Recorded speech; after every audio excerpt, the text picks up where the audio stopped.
ಬಿಜಾಪುರ ಜಿಲ್ಲೆ ನಿಡೋಣಿ ಗ್ರಾಮದಲ್ಲಿ ಇವತ್ತು ಬಬಲೇಶ್ವರ ತಾಲೂಕಿನಲ್ಲಿ ನಿಡೋಣಿ ಗ್ರಾಮದಲ್ಲಿ ಒಂದು ಸರ್ಕಾರಿ ಶಾಲೆ ಒಂದು ಮಾದರಿ ಶಾಲೆಯಾಗಿ ಇಡೀ ಜಗತ್ತಿಗೆ ಇಡೀ ಕರ್ನಾಟಕಕ್ಕೆ ಹೆಸರು ಮಾಡಲಿಕ್ಕೆ ಬಹಳಷ್ಟು ಕಾರಣಗಳಿರ್ತವೆ. ಆ ಸಾಲಿನಲ್ಲಿ ಏನಪ್ಪ ಸರ್ಕಾರಿ ಶಾಲೆ ಅಂದರೆ ಮೂಗು ಮುರಿಯೋ ಜನನೇ ಜಾಸ್ತಿ. ಯಾವ ಥರ ಆಯೋಜನೆ ಮಾಡ್ತಾ ಇದ್ದಾರೆ, ಏನು ಇಲ್ಲಿ ವ್ಯವಸ್ಥೆ ಇದೆ, ಏನೇನು ಮಾಡಿದ್ರು ಅನ್ನೋದು ನಮ್ಮ ಕಲಿಸಿದಂಥ ಗುರುಗಳಿಂದ ನಾನು ಪ್ರಾರಂಭ ಮಾಡ್ತೀನಿ.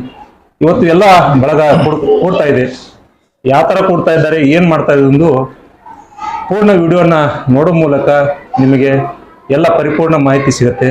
ಇವತ್ತು ನಮ್ಮ ಜೊತೆ ಇದ್ದಾರೆ ನಮಗೆ ಕಲಿಸಿದಂಥ ಗುರುಗಳಾದಂಥ ವಡ್ರ ಸರ್ ಅವರಿದ್ದಾರೆ. ಸರ್, ತಾವು ನಮ್ಮ ಶಾಲೆಗೆ ನೀವು ಕಲಿಸಿದಿರಿ. ನಾವು ಈ ಸ್ಥಾನದಲ್ಲಿ ನಾವು ಕುತ್ಕೊಳ್ಳಿಕ್ಕೆ ಯಾರಲ್ಲ, ಆದರೂ ಅನಿವಾರ್ಯ. ಯಾಕಂದ್ರೆ ಒಂದು ಸಂದರ್ಶನ ಮಾಡ್ಬೇಕಾದ್ರೆ ನಾವು ನಿಮ್ಮ ಜೊತೆ ಕುಂದಿರ್ಲಿಕ್ಕೆ ಅನಿವಾರ್ಯ ಆಗತ್ತೆ. ನಾವು ಈ ಸ್ಥಳದಲ್ಲಿ ನಿಂದಿರ್ಲಿಕ್ಕೆ ಆಗಲ್ಲ. ಆಗ್ತಲೇ ನಮಸ್ಸಿ ಗೌರವಿಸಿ. ಸರ್, ತಾವು ಇಲ್ಲಿ ಎಷ್ಟು ವರ್ಷ ನೀವು ಇಲ್ಲಿ ಸೇವೆ ಸಲ್ಲಿಸಿದ್ರಿ? ನಾನು 1981ರಿಂದ 1993 13 ವರ್ಷ ಸೇವೆ ಸಲ್ಲಿಸಿ 13 ವರ್ಷ ಸೇವೆ ಸಲ್ಲಿಸಿ ನಮ್ಮೂರಿಗೆ ಕೂಡ, ಯಾಕಂದ್ರೆ ನಾವು ಎಲ್ಲ ಮರಿಬಹುದು. ನಾವು ಜೀವನದಲ್ಲಿ ಬಾಲ್ಯನ ಮರಿಬಹುದು, ಮತ್ತೆ ಕಷ್ಟ ಸುಖ ಮರಿಬಹುದು, ಶ್ರೀಮಂತಿಗೆ ಮರಿಬಹುದು, ಬಡತನ ಮರಿಬಹುದು. ಆದರೆ ಕಲಿಸಿದ ಗುರು ಶಿಕ್ಷಣವನ್ನ ಕಲಿಸಿದ್ದು, ಯಾವುದೇ ಶಿಕ್ಷಣ ಕಲಿಸಲಿ, ಸಂಗೀತ ಇರಬಹುದು, ಯಾವುದೇ ಇರಬಹುದು, ಆ ಗುರುಗಳು ಎದುರಿಗೆ ಬಂದಾಗ ನಮ್ಗೆ ನೆನಪಾಗತ್ತೆ. ಹಿಂದಿ ಕಲಿಸಿದಂಥ ಗುರುಗಳು, ಇಂಗ್ಲಿಷ್ ಕಲಿಸಿದಂಥ ಗುರುಗಳು ಎಲ್ಲ ನೆನಪಾಗತ್ತೆ. ಸರ್, ಈಗ ನೀವಿದ್ದಂಥ ಶಿಕ್ಷಣ ಪದ್ಧತಿಯಲ್ಲಿ ಮತ್ತೆ ಈಗಿನ ಒಂದು ಇದಕ್ಕೆ ಎಷ್ಟು ವ್ಯತ್ಯಾಸ ಅನಿಸ್ತದೆ? ಏನು ಬದಲಾವಣೆ ಕಾಣ್ತೀರಿ? ಬದಲಾವಣೆ ಮಕ್ಕಳಲ್ಲಿ ಕಲಿಕೆ ಏನಪ್ಪಾ ಅಂದ್ರೆ ವೇಗವಾಗಿ ಅದ ರೀ ಸದ್ಯಕ್ಕೆ. ಆಗಿನ ಅಷ್ಟು ಸಂಬಂಧ ಶಿಕ್ಷಕರು ಮತ್ತು ಪಾಲಕರ ಸಂಬಂಧ ಬಹಳ ಕಡಿಮೆ ಇರ್ತದೆ. ಯಾಕಂದ್ರೆ ಈಗ ಕೆಲವೊಬ್ಬ ಪಾಲಕರು ಏನ್ ಮಾಡ್ತಾರೆ, ಇಲ್ಲ ಇಂಗ್ಲಿಷ್ ಮಾಧ್ಯಮ ಕಾನ್ವೆಂಟ್ ಸ್ಕೂಲ್ ಕಲಿಸ್ಬೇಕಂತಕ್ಕಂಥ ಮನೋಭಾವನೆ ಬೆಳೆದ್ಬಿಟ್ಟದೆ. ಆದ್ರೆ ಆಕ್ಚುಲಿ ಈಗ ನಾವು ಬರೀ TCH IT ಮಾಡಿ ಬರ್ತಕ್ಕಂಥ ಶಿಕ್ಷಕರಿದ್ರೆ ಈ ಸದ್ಯ ಏನಪ್ಪಾ ಅಂದ್ರೆ ಪದವೀಧರ ಶಿಕ್ಷಕರು ಅದಾರ, GPT ಅಂತ ಹೇಳಿದ್ರಿಂದ.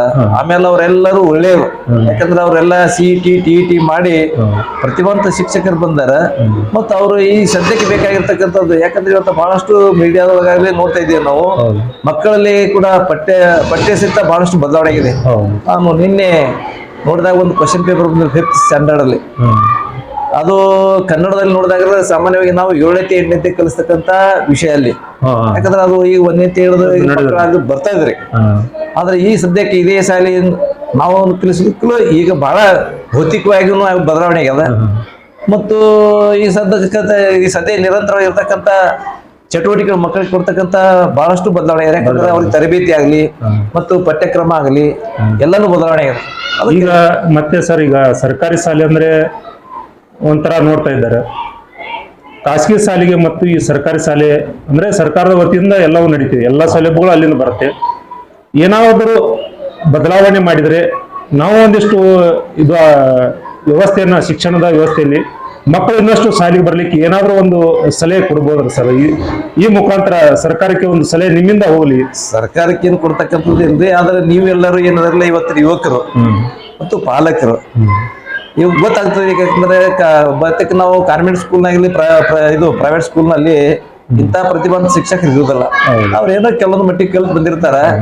ಅವ್ರೇನದ ಬರೀ ತೋರಿಕೆಗಾಗಿ ಮಾತ್ರ ಇಂಗ್ಲಿಷ್ ಅನ್ನ ಹೆಚ್ಚು ಒತ್ತು ಕೊಟ್ಟು ಕಲಿಸ್ತಾರ ಅಷ್ಟೇ. ಆದ್ರೆ ನಮ್ಮಲ್ಲಿ ಸೌಲಭ್ಯ ಎಲ್ಲ ಅದಾವ. ಯಾಕಂದ್ರೆ ಪಠ್ಯ ಪುಸ್ತಕ ಇರೋದು, ಊಟ ಇಡೋದು, ಆಮೇಲೆ ಸಮವಸ್ತ್ರ, ಇವತ್ತ ಶೂ ಸಹಿತ ಕೊಡ್ತಾ ಇದ್ರು.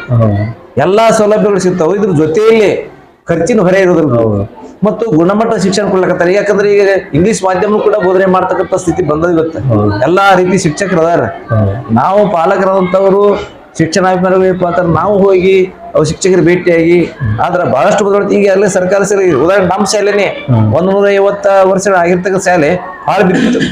ನಾನು ಸುಮಾರು 2 ವರ್ಷ ಹೋದಾಗ ಇವತ್ತೊಂದು ದಿವಸ ನೋಡಿದ್ರೆ 5 ಮಂದಿ GPT ಶಿಕ್ಷಕರು ಬಂದು ಅಗದಿ ನಾವು ನೋಡಿಲ್ಲ ಆ ಕಾರ್ಯಕ್ರಮ. ಮಕ್ಕಳ ಒಂದು ಬೀಳ್ಕೊಡೋ ಸಮಾರಂಭದೊಳಗ ರಾತ್ರಿ 12 ಗಂಟೆವರೆಗೆ ಮಕ್ಕಳ ಕಾರ್ಯಕ್ರಮ ಮಾಡಿ ತೋರಿಸೋರು. ಅವು ಶಿಕ್ಷಕರು ಬಹಳ ಅಭಿಮಾನ ಬಂತು. ನಾನು ಹೇಳಿದೆ, ನೀವು ಏನು ಬಂದ್ರು ಕೂಡ ನಾವು ನಿಮ್ ಬೆನ್ನೆಲ್ಲದೇವಿ, ಕಾರ್ಯಕ್ರಮ ಮಾಡ್ರಿ, ಪ್ರೋತ್ಸಾಹ ಕೊಡ್ತೀವಿ, ನಿಮ್ಗೆ ಖರ್ಚಿಗೆ ಕಡಿಮೆ ಬಿದ್ರೆ ನಾವು ಕೊಡ್ತೇವಿ, ಮಾಡ್ರಿ. ಹಂಗ ನೀವೆಲ್ಲ ಇಲ್ಲಿ ಅದಿರಿ, ಒಳ್ಳೆಯದೇ. ಈಗ ಯಾರು ವಿಚಾರದಾಗ ನಾವಂತೀವಿ ಇಲ್ಲಿ ಬರ್ತಕ್ಕಂಥ ಮಕ್ಕಳು ಬಡವರು ಮಧ್ಯಮ ವರ್ಗದವರು ಶ್ರೀಮಂತರು ಎಲ್ಲಿ ಕಲೀಲಿ, ಅದಕ್ಕೆ ನಮ್ಗೆ ಅಭ್ಯಂತರ ಆಗಿಲ್ಲ. ಆದ್ರೆ ಇಲ್ಲಿರ್ತಕ್ಕಂಥ ಶಿಕ್ಷಕರಿಗೆ ಒಳ್ಳೆಯ ಒಂದು ಅವಕಾಶ ಕೊಟ್ಟಿದ್ದು ಸರ್ಕಾರ ಕೊಟ್ಟೈತಿ. ಅವ್ರಿಗೆ ಏನ್ ಬೇಕಾದ್ರೂ ನಾವು ಕೊಟ್ಟೆಪ್ಪ ಅಂತಂದ್ರೆ ಇನ್ನಷ್ಟು ಮಕ್ಕಳು ತಾವೇ ಬರ್ತಾರೆ, ಯಾರು ಕರೀಲೇಬೇಕಾಗಿಲ್ಲ. ಇವತ್ತಿನೊಂದು ಕಾರ್ಯಕ್ರಮ ಮಾಡಕತ್ತಿರಲ್ಲ, ಪಾಲಕ ಕಡ್ಡಾಯ ಬಂದ್ರೆ ತಿಳ್ಕೊಳ್ರಿ, ಅವ್ರೇ ಹೇಳ್ತಾರ ಏನಪ್ಪಾ ಈ ರೀತಿ ಶಿಕ್ಷಕರದಾರಲ್ಲ ಇಂತ ಇದು ಕಾರ್ಯಕ್ರಮ ಆಗ್ತದ, ಮಕ್ಕಳು ನಮ್ಗೆ ಜಾಡ್ರ ಆಗ್ಲಕತ್ತಾರಲ್ಲ, ನಾವ್ ಇಲ್ಲೇ ಕಲ್ಸ್ಬೇಕಂತ ಮನೆ ಬಂದೇ ಬರೋದು, ಯಾರು ಹಿಡಿದೇಬೇಕಾಗಿಲ್ರಿ.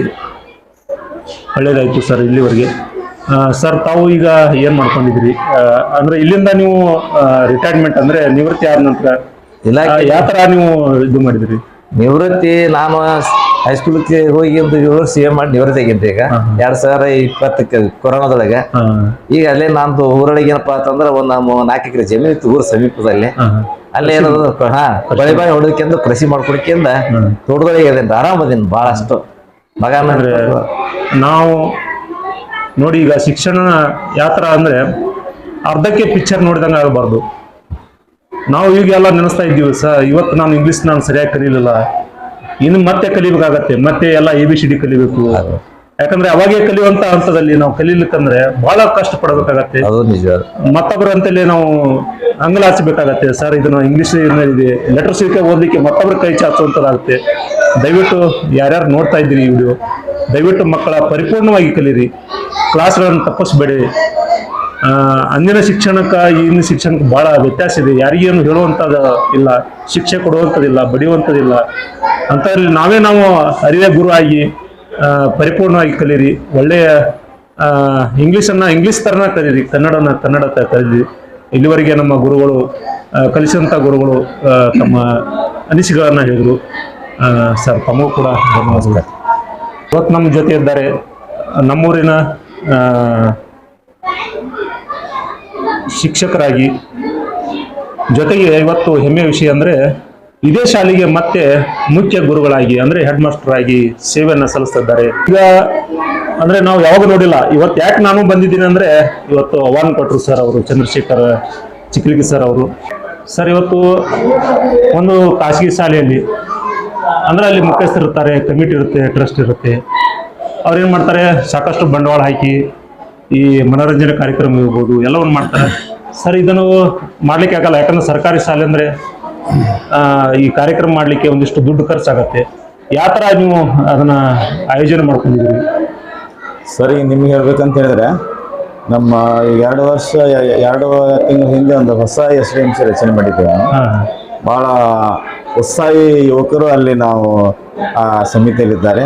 ಅವರೆಲ್ಲ ಬಹಳ ಉತ್ಸಾಹದಿಂದ ತಾವೇ ಸ್ವಲ್ಪ ದುಡ್ಡು ಸೇರಿಸ್ಕೊಂಡು ಈ ಒಂದು ಕಾರ್ಯಕ್ರಮವನ್ನು ಮಾಡೋಣ ಅಂತ ಹೇಳಿ ಅವರೇ ಮತ್ತು ಆ ರೀತಿಯಾಗಿ ನಮ್ಮ ಗ್ರಾಮ ಪಂಚಾಯತಿ ಸದಸ್ಯರು, ಅಧ್ಯಕ್ಷರು ಮತ್ತು ಊರಿನ ಪ್ರಮುಖರು ಎಲ್ಲ ನಮಗೆ ಈ ಒಂದು ಕಾರ್ಯಕ್ರಮ ಮಾಡಲಿಕ್ಕೆ ಬಹಳ ಸಹಕಾರ ನೀಡ್ತಾ ಇದ್ದಾರೆ. ಯಾಕಂದ್ರೆ SDMCಯಲ್ಲಿ ಅಥವಾ ಈ ಸರ್ಕಾರಿ ಖಜಾನೆ ಅಂದ್ರೆ ಇದು ಅಲ್ಲಿಂದ ಹಣನ ನಾವು ತಗೊಳ್ಳಿಕ್ಕೆ ಏನೋ ₹1 ಬರಲ್ಲ ಇಲ್ಲಿ.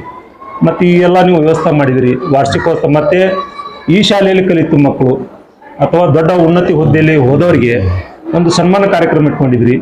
ಆ ವ್ಯವಸ್ಥೆಯನ್ನು ಯಾವ ತರ ಮಾಡ್ಕೊಂಡಿದ್ರಿ? ಮೂಮೆಂಟ್ ಆಗಲಿ, ಶಾಲ್ ಆಗಲಿ, ಯಾವ ತರ ನೀವು ಮಾಡ್ಕೊಂಡಿದ್ರಿ? ಅದೇ ಸರ್, ನಮ್ಮ ಉದ್ದೇಶ ಏನಪ್ಪಾ ಅಂತ ಹೇಳಿದ್ರೆ ಈ ಶಾಲೆಯಲ್ಲಿ ಕಲಿತಂತ ಹಳೆ ವಿದ್ಯಾರ್ಥಿ ನೌಕರರು ತಾವು ಕಲಿತಂತ ಶಾಲೆ ನೋಡ್ಬೇಕು, ಮತ್ತೊಮ್ಮೆ ಬರ್ಬೇಕು ಅಂತ ನಿಮ್ಮ ಶಾಲೆ ನೋಡ್ಬೇಕು. ತಾವು ಕಲಿತಂತ ಸ್ಥಿತಿಯಲ್ಲಿ ಆ ಕಲಿತಂತ ಸಮಯದಲ್ಲಿ ಶಾಲೆ ಯಾವ ರೀತಿ ಈ ರೀತಿ ಈಗ ಯಾವ ರೀತಿ ಇದೆ ಅನ್ನುವಂತ ಅವರನ್ನು ನಮ್ಮ ಶಾಲೆಗೆ ಕರೆತರುವಂತ ಒಂದು ಯೋಜನೆಯನ್ನು ನಾವು ಎಲ್ಲ ಚರ್ಚೆ ಮಾಡಿ ಹಾಕೊಂಡಿದ್ದೆ. ಅವರಿಗೆ ನಮ್ಮ ಶಾಲೆಗೆ ಅವರಿಗೆ ಒಂದು ಗೌರವ ಸನ್ಮಾನ ಮಾಡ್ಬೇಕಂತ ಹೇಳಿ ನಾವು ಸಮಿತಿಯಿಂದ ಎಲ್ಲರೂ ನಿರ್ಧಾರ ಮಾಡಿ ನಾವು ಈ ಕಾರ್ಯಕ್ರಮ ಅಂದ್ರೆ ಈ ಕಾಣಿಕೆಗಳನ್ನ ಕೊಡ್ತಾರಲ್ಲ ಸರ್, ಮೂಮೆಂಟ್ಗಳು, ಅದು ಯಾರು ವ್ಯವಸ್ಥೆ? ಅದು ನಮಗೆ ಗ್ರಾಮ ಪಂಚಾಯತಿ ಸದಸ್ಯರಾದಂತ ಶ್ರೀಯುತ ಜಾಫರ್ ಇನಾಮ್ದಾರು ಹಾಗೂ ಇನ್ನೊಬ್ರು ಗ್ರಾಮ ಪಂಚಾಯತ್ ಸದಸ್ಯರಾದಂತ ತಿಪ್ಪಣ್ಣ ಇಟ್ನಾಳ್, ಇವರಿಬ್ರು ಸೇರಿ ನಮಗೆ ನೆನಪಿನ ಕಾಣಿಕೆ ಕೊಡುಗೆಯಾಗಿ ಈ ಕಾರ್ಯಕ್ರಮ ಮತ್ತೇನು ಕೊಡುಗೆ ಕೊಟ್ಟಿದ್ದಾರೆ ಸರ್? ಆನಂತರ ಇನ್ನೊಬ್ರು ನಮ್ಮ ಗ್ರಾಮ ಪಂಚಾಯತಿ ಸದಸ್ಯರು ಶ್ರೀಶೈಲ ತಳವಾರ್ ಅವರು ಸಹ 150 ಶಾಲೆಗಳನ್ನು ಕೊಟ್ಟಿದ್ದಾರೆ. ಇನ್ನೊಬ್ರು ನಮ್ಮ ಆತ್ಮೀಯ ಶಿಕ್ಷಕರು ಶಶಿಧರ ಸೌದಿ ಅವರು ಇಲ್ಲೇ ಕೂಡ ಅವರು ಈ ಶಾಲೆ ಹಳೆ ವಿದ್ಯಾರ್ಥಿಗಳು, ಅವರು ಸಹ ಟೀಚರ್ ಆಗಿ ವರ್ಕ್ ಮಾಡ್ತಾ ಇದ್ದಾರೆ ತಲಾಟಿಯಲ್ಲಿ. ಅವರು ಸಹ 150 ಮುತ್ತಿನ ಹಾರಗಳನ್ನು ಈ ಕಾರ್ಯಕ್ರಮಕ್ಕೆ ಕೊಡುಗೆಯಾಗಿ ನೀಡಿದ್ದಾರೆ. ಒಳ್ಳೇದಾಗ್ಲಿ ಸರ್. ಯಾಕಂದ್ರೆ ನಿಮ್ಮ ಈ ಒಂದು ಆಲೋಚನೆ ಯಾವಾಗ ಬಂತು ಸರ್ ಇದು ಈ ತರ ಮಾಡ್ಬೇಕಂತೇಳಿ? ಅಲ್ಲ, ನಾನು ಕಳೆದ ಇಲ್ಲಿ ಈ ಶಾಲೆಗೆ 2 ವರ್ಷ ಆಯ್ತು ಬಂದು ನಾನು. ಇದಕ್ಕಿಂತ ಹಿಂದೆ ಹೊಸೂರು ಶಾಲೆಯಲ್ಲಿದ್ದೆ. ಅಲ್ಲಿ ಸಹ ಇದೇ ರೀತಿ ಒಂದು ಕಾರ್ಯಕ್ರಮ ಮಾಡಿದ್ದೆ. ಹಳೆ ವಿದ್ಯಾರ್ಥಿಗಳನ್ನು ಕರ್ಕೊಂಡು ಅವರಿಗೆ ಒಂದು ಸನ್ಮಾನ ಕಾರ್ಯಕ್ರಮ ಇಟ್ಕೊಂಡು ಈ ರೀತಿ ಒಂದು ಕಾರ್ಯಕ್ರಮ, ಅದೇ ನನಗೆ ಪ್ರೇರಣೆ ಆಯಿತು. ಅದಕ್ಕಿಂತ ಮುಂಚಿತವಾಗಿ ಇದೆಲ್ಲ ಕಾರ್ಯಕ್ರಮ ಮಾಡ್ಬೇಕಾದ್ರೆ ನನ್ನ ಗುರುಗಳಾದಂತ ಶ್ರೀ ದಾತೆ ಸರ್ ಪ್ರೇರಣೆ ಕಾರಣ ಅಂತ ಹೇಳ್ತಾರೆ. ಒಳ್ಳೇದಾಗ್ಲಿ ಸರ್. ಯಾಕಂದ್ರೆ ನಿಮ್ಮ ಇದು ಒಂದು ಈ ಒಂದು ಕಲ್ಪನೆ, ಈ ಪರಿಕಲ್ಪನೆ ಇಡೀ ಸರ್ಕಾರಿ ಶಾಲೆಗೆ ಮುಟ್ಲಿ. SDMC ಇರ್ಬೋದು ಅಥವಾ ಗ್ರಾಮದ ಜನತೆ ಇರ್ಬೋದು, ಇಲ್ಲಿ ಕಲ್ತಂತ ಹೋದಂತ ಯಾರೇ ಇರಲಿ ಮಕ್ಕಳು, ಇವತ್ತು ದೊಡ್ಡ ದೊಡ್ಡ ಹುದ್ದೆ ಇರಲಿ, ಶಿಕ್ಷಕರಾಗಿರ್ಲಿ, ಅವ್ರನ್ನೆಲ್ಲ ಒಂದುಗೂಡಿಸ್ತಿರಲ್ಲ. ಇದೊಂದು ದೊಡ್ಡ ಪರಿಕಲ್ಪನೆ ಎಲ್ಲ ಸರ್ಕಾರಿ ಶಾಲೆಯಲ್ಲಿ ಆಯೋಜನೆ ಮಾಡಿದ್ರೆ ಅದು ಬಹಳ ಉನ್ನತಿ ಆಗತ್ತೆ, ಅವ್ರಿಗೂ ಕೂಡ ಖುಷಿ ಆಗತ್ತೆ, ಶಾಲೆ ಕೂಡ ಒಂದು ಹೆಸರು ಬರಲಿ ಅಂತೇಳಿ ನಿಮಗೂ ಕೂಡ ಧನ್ಯವಾದ ಹೇಳ್ತೀನಿ. ಸರ್ ನಮಸ್ಕಾರ. ಸರ್ ತಾವು ಎಷ್ಟು ವರ್ಷದಿಂದ ಶಿಕ್ಷೆ? ಇಲ್ಲಿ 10 ವರ್ಷದಿಂದ ನಾನು ಶಾಲೆಯಲ್ಲಿ ಸರ್ವಿಸ್ ಮಾಡ್ತಾ ಇದ್ದೀನಿ. ಅವ್ರ ಊರಿನ ಜನ ಒಳ್ಳೆ ಜನ ಇದ್ದಾರೆ. ಪಾಲಕರು, ಪೋಷಕರು ನಮ್ಮ ಸರ್ಕಾರಿ ಶಾಲೆಗೆ ಹೆಚ್ಚು ಒತ್ತನ್ನು ಕೊಡ್ತಾ ಇದ್ದಾರೆ, ಹೆಚ್ಚು ಕಾಳಜಿಯನ್ನು ಮಾಡ್ತಾ ಇದ್ದಾರೆ.